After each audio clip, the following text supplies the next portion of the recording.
Welcome to Doors to Hope and Healing, an inside look at foster care and adoption needs in Connecticut. My name is Jacqueline Ford. I have had the honor of working for the department for close to 30 years, and although I may be familiar with many of the topics I bring to you, I have invited experts in those fields to help dispel the myths and misconceptions that often act as barriers. Join us as we open our doors to an inside look at the Department of Children and Families. Hello, and welcome to Doors to Hope and Healing. Today we have on our show Charles Delarocco from the Department of Agriculture and Diane Rosell from the Department of Children and Families. Here at the Department of Children and Families and with our Doors to Hope and Healing show, we're trying to think of new and innovative ways to keep the communication open and continue to share information about the work that the department is doing. So today we're on Zoom, teleworking, and we have some questions to ask Charles and Diane about this relationship and the ongoing partnership that the Department of Children and Families has with the Department of Agriculture. And we're specifically today going to be speaking about the cross-reporting laws and why the protection of animals and the protection of children are so important and why we are working together on this. So let's get started. Diane, can you just tell our viewers a little bit about yourself? Sure. Hi, Jackie. Hi, Charles. Diane Rosell here. I'm a Department of Children and Families employee. I'm a program supervisor with the department, and I've been involved for the past year or so in looking at our cross-reporting work with the Department of Agriculture and seeing where we can make improvements to what we have in terms of laws and practices. And I've been working closely with you, Jackie, and with Mr. Delarocco from the Department of Agriculture, and we've made some good progress. I think we'll be sharing a little bit about that on your show today. Yes, and Charles, can you please tell our viewers a little bit about yourself? Yes, well, hello, Jackie and Diane. It's nice to see you guys. It's been a while. It sure has. I started law enforcement over 30 plus years ago. I was a military police officer with the U.S. Army and worked in Old Saybrook as well as the Connecticut Judicial Branch. And about a year ago, a little bit just shy, I went over to the Department of Agriculture Animal Control. And obviously through Diane, I kind of was reading, obviously the new guy starting to read some laws pertaining to this. I do have some animal control experience back, 10, 15 years ago, but I wanted to re-up on that. And obviously some laws have changed, such as the cross-reporting for with DCF and how important it is. And so I started to ask questions and started to see what the Department of Agriculture's role in this is. And we did find some discrepancies in how things should be going around and how we interpret it. And I think with the communication that we've had through both of you as well, it's been amazing. And I think that this is going to, not only help the children of Connecticut, but also the animals that we all cherish. I agree, and I think that this work that we've been doing together has definitely improved communication, and we still have a lot more work to do. So let's get started with the most important question, is what is the link between child abuse and neglect and animal abuse and neglect? And I'd really like to hear from both of you. Diane, can you start us with that? Sure. So the link is kind of coined in two ways. It's capitalized, meaning that the link is a thing that's been researched and proven to be what is considered a link or a connection between an incidence of child abuse with an incidence of animal cruelty. So when you think about a family system, and for instance, you have domestic violence occurring in a family where there are also pets living in the home. More and more mountain research is pointing towards the fact that if there is human violence occurring in the home, that the animals in that home are much more likely to be victimized or victims of that abuse as well. And also, you know, the reverse is also true. So if there's animal cruelty happening within a family system, then you're more likely to see abuse of kids or abuse of other adults in the home. So that's what we call the link in you know, kind of capital letters. And it's not just the correlation between animal abuse and child abuse. It's correlation between animal abuse and elder abuse. You see it in homes with the elderly. And then, of course, as I mentioned, animal abuse and domestic violence. There's a high correlation of animal victims in homes where there's also human violence. Thank you, Diane. Charles, can you add to that? Yes, I could. You know, in law enforcement, we're more reactionary. And in this case, this is what's so good about this information, is that obviously it's not 100%. There's approximately 82 million homes in the United States. About 70% of those homes have children, as well as, I'm talking juvenile children, as well as pets. So that is about 55 million homes in the United States have both children and pets in it. We know that, you know, obviously children are abused, sad to say, and we also know that animals are abused. And as Diane said to you, there is a connection between the two. Now, you know, it's not 100%, but this information that we get is so important for us to look at, and so we could try to be proactive as opposed to being reactive. It's also a sad case that there are the majority of children that witness animal abuse will go on to abuse not only animals but people, and they're, you know, and maybe domestic violence or such when they get older in their, you know, younger years of you know, being a married couple, whatever, dating. So these are very important reasons for this link and us to understand it. Well, thank you both for clarifying what that link means. Now, if we can talk about what cross-reporting means. I know that having been with GCF for 30 years, way back when we were doing our investigations and going into the homes, this term cross-reporting wasn't something that any of us had the ability to do. And now I am so grateful to know that we have this cross-reporting laws in place. Diane, can you both, let's start again with Diane. Can you talk about what cross-reporting means? Sure. So the cross-reporting law in Connecticut came out of the research that I was speaking about that pointed towards the correlation between animal cruelty and human violence.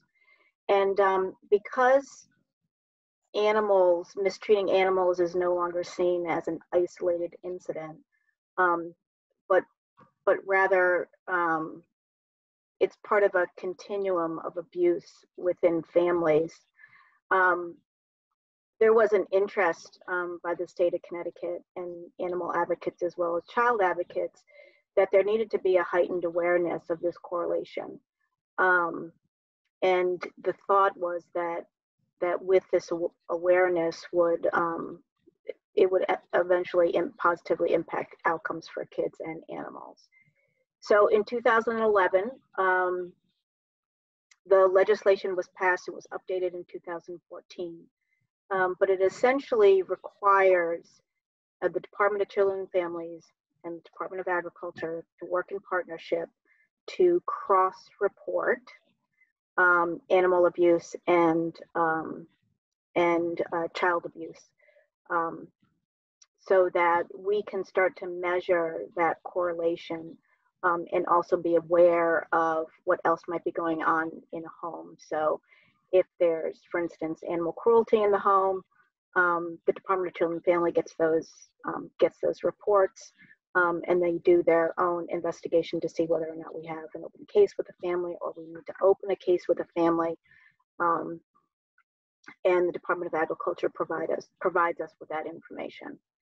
And then likewise, our social workers who are out in the community seeing families who are served by us, if they witness animal cruelty in the home during home visits, then it's their responsibility to report that to the Department of Agriculture so that they can investigate the animal cruelty. Can you talk a little bit about the process of reporting that from a DCF investigator responsibility? Sure. So if a DCF social worker is in the field and they're out visiting a family, and they have a reasonable cause to suspect that there's animal cruelty happening, whether it's neglect or abuse or the animal's uncared for, and we're not just talking about dogs or cats.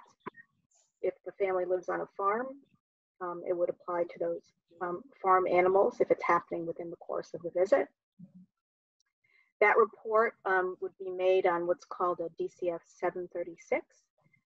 It gets filled out by the DCF social worker, and it gets emailed to Mr. Delarocco, who takes a look at it, and then based on where the event happened, he ships it off to his animal control officer, who then investigates that case of abuse. Okay, thank you. Charles, can you add to the responsibility that the Department of Agriculture has to the cross-reporting laws? Right, I think that it's pivotal for the Department of Agriculture's role in this is so important because we're the collector of both DCF's report, such as the 736 that Diane explained, as well as the municipalities. When they run across a suspected animal abuse, they will fill out a suspected animal abuse report and send it to us, once again, me, and I will then forward it over to DCF. So if we're not doing, the Department of Agriculture is not doing our job correctly, the information is lost in the middle. So, this is why it's so important. We need to track it. We need to understand where it's coming from. And that's where DCF comes into play, is that they have more people out there. They're able to touch more areas than even our municipalities do. There is some other issues with our local ACOs that we have that we're trying to overcome. But they're essentially is what Department of Agriculture is all about in this aspect, that we need to control this and understand where it's coming from, so we get the information from not only our municipalities but also from DCF. And I just think that that's why this communication is working so well right now, because those cases to us, and we forward it out to DCF, and they go and do what they got to do. Just like when DCF sends us a report, we get the municipalities to go out there and do what they have to do. Mm-hmm.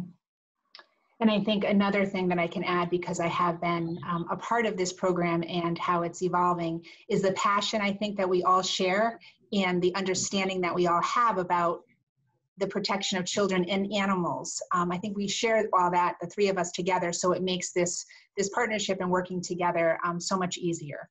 Charles, can you talk to us about who supervises the ACOs, the animal control officers? I know I've learned so much in working together with you, and I have a better understanding, but for our viewers, can you talk a little bit about the animal control officers and how the different towns and cities may work? Yes, certainly. This problem, I think, that our department actually sees is each municipality, if you're, the law just changed last year, if you're a city of 50,000 or more, you have to have a full-time animal control officer. Before it used to be 25,000. But most of those officers, such in big cities like that, will be part of the police department, which kind of makes sense. It's a law enforcement aspect of, Connecticut General Statute.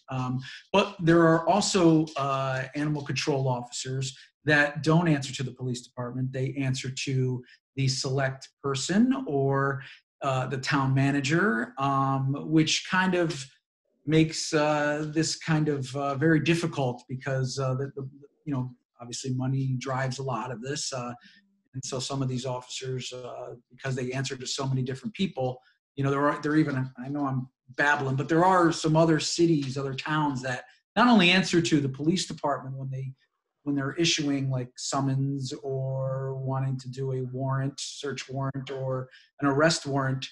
They answer to the police department during that, but when it comes to their duties and just your regular animal control calls, they'll fall under the select person. So it's very confusing, and this is part of our problem that we need to, another avenue that we need to look at better. But we have recently, since this in 2012, they have tried to professionalize this this job or this profession, and we do have an academy now. So this information is starting, people are starting who get into the animal control business are starting to be more learning about laws of arrest and interview and interrogation type issues, as well as evidence collection in DCF. And also, there's a statute about DCF educating our animal control officers on how to recognize child abuse. Because animal control officers are not mandated reporters, teachers and stuff, and police officers. So I hope that answered your question. It did. Thank you so much. Diane, let's talk a little bit about the strengths of the cross-reporting laws from a DCF perspective. Yeah, sure. Charles, did you mention how many ACO folks, how many are there? There's at least one representing every town, right? Or no? Yeah, we're pretty close to one representing every town, because if there's not an animal control officer that's actually assigned, then the select person or the town manager by default will become the animal control officer. So yes, and obviously some cities might have 2 or 3 or 4 officers, 5, it depends. So about how many total do you have? So we're over 250 that are registered. If that's the exact, I don't have the exact number, but it's around 250. So Jackie, the reason I asked him about that was just to give a sense of kind of what we're up against in terms of education. So we've got, what, about 3,200 DCF staff total. I'm not sure what percentage of those folks are actually out in the field, but even if we say, 2,000 of the 3,200 are out visiting families, we've got roughly, 2,250 people that kind of spans both of our agencies, and that's and that's not talking about, other agencies that we want to impact. So back to your question, strengths. It's great we have a law. We're one of, I think, 4 states that have the dual cross-reporting, so that Department of Ag reports to us and we report to them. Some states have nothing. Some states only have it one way. We're one of, I believe we're one of 4 that has the dual cross-reporting, so that's great. There has been some early education and, some spotty education over the years. But some efforts for education of our staff, as Mr. Delarocco mentioned, we share a training with animal control officers as well, so that's great. I think also, this partnership that we formed, like you mentioned, Jackie, is phenomenal, and it's just getting stronger, and we're looking at bringing in some more people to kind of help move the work forward. That's great as well. We've got things that we've done, with the existing practices, and one of those things is that we've created a better educational curriculum, not just for DCF staff, but for community members too. And we have a plan to educate people more widely, and not on the cross-reporting law only. What's more important is to understand why we're cross-reporting, which is why you led with, what is the importance of the link. Mm-hmm. So the educational curriculum's been redone with a focus on the link and the why we're doing this work. So I'm pretty excited about that. Yeah, I am too. Charles, what would you say are some of the difficulties that we have with the cross-reporting laws? Well, I think you hit on it right there. Sometimes we're not thinking about the link. We're in our own world.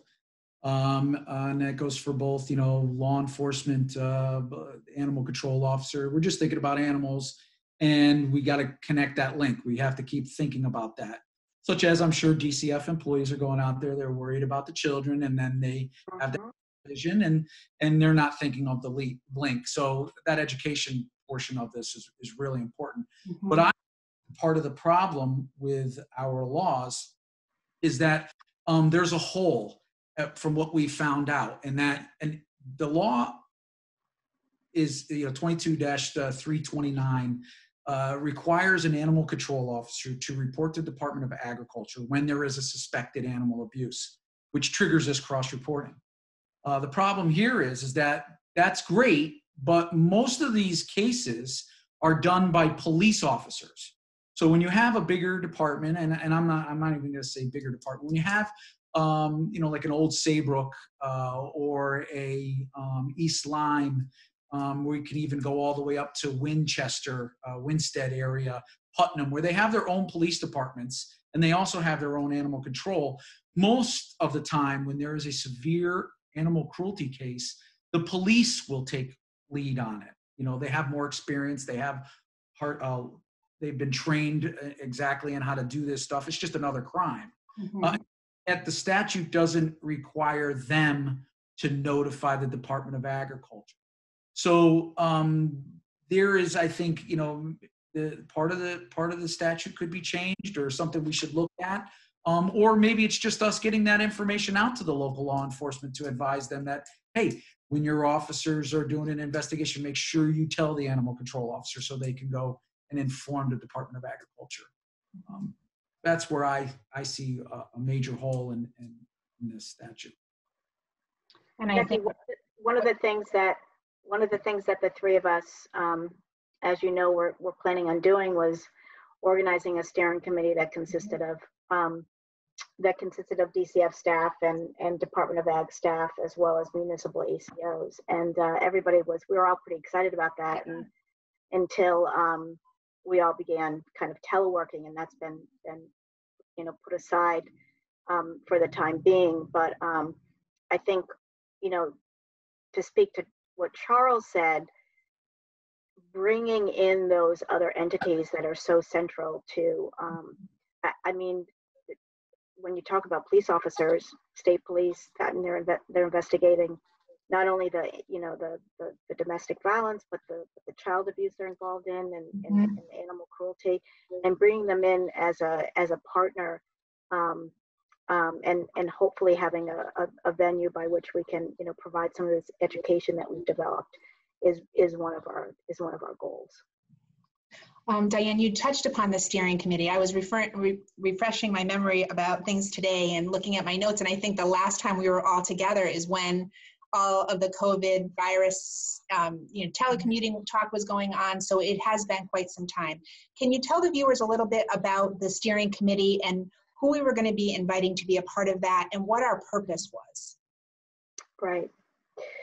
So the thought was, and the three of us really came up with this, so I'll speak for a second about kind of our ideas, was to get together a kind of multifaceted group of people to look at where we are, what we've done so far, where we've come with the law and some of the education and some of the work that's been done, and then to really brainstorm around how we can move some of those barriers.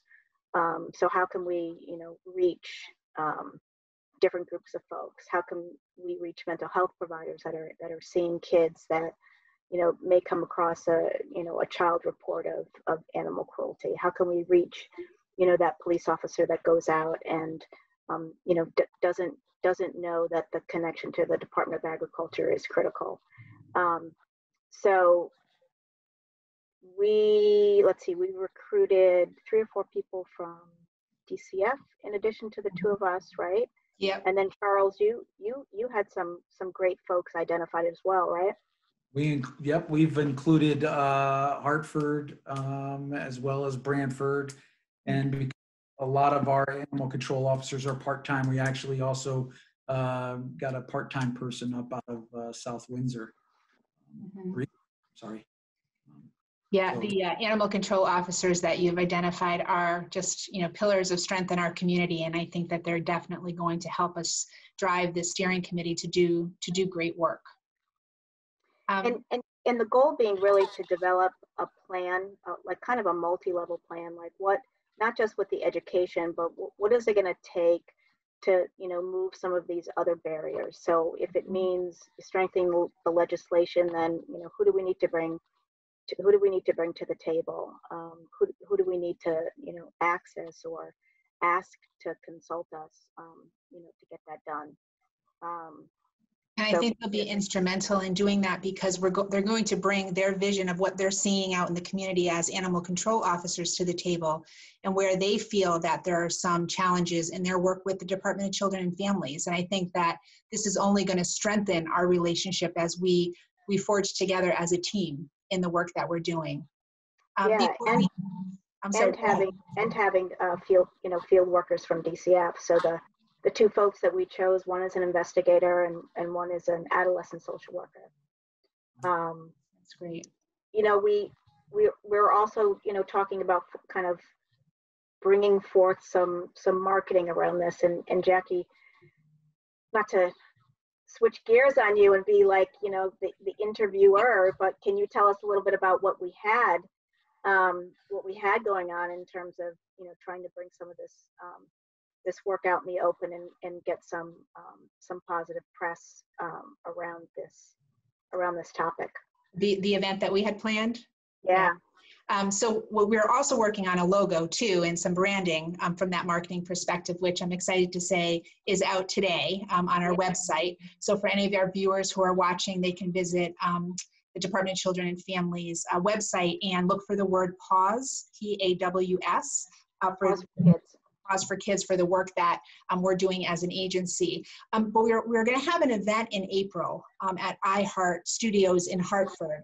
And the reason that we were having this event was to shed a light on April being Child Abuse Prevention Month, and it's also Animal Abuse Prevention Month, cruelty to animal. So we were going to have this wonderful opportunity to invite the media to learn about the partnership that we all have and that we formed to protect children and animals in the state of Connecticut. And unfortunately, due to the pandemic, that has been postponed. We definitely want to have that again very soon.